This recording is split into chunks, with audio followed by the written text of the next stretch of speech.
بسم اللہ الرحمن الرحیم۔ دین اسلام میں بیوی پر اس کے شوہر کے بہت سے حقوق ہیں۔ ان میں سے ایک یہ بھی ہے کہ خاوند اپنی بیوی سے لطف حاصل کرے اور اسے سکون حاصل ہو۔ بیوی کا شوہر کی جنسی تسکین کو پورا کرنے سے انکار کرنے پر احادیث مبارکہ میں وعیدیں وارد ہوئی ہیں۔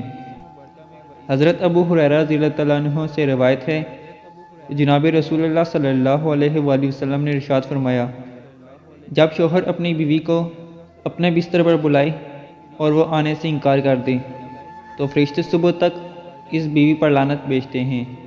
ایک اور روایت میں رسول اللہ صلی اللہ علیہ وآلہ وسلم نے ارشاد فرمایا، قسم ہے اس ذات کی جس کے قبضہ میں میری جان ہے، جو شخص اپنی بیوی کو اپنے پاس بستر پر بلائے اور وہ انکار کر دے تو اللہ تعالیٰ اس سے ناراض رہتا ہے یہاں تک کہ شوہر اس بیوی سے راضی ہو جائے۔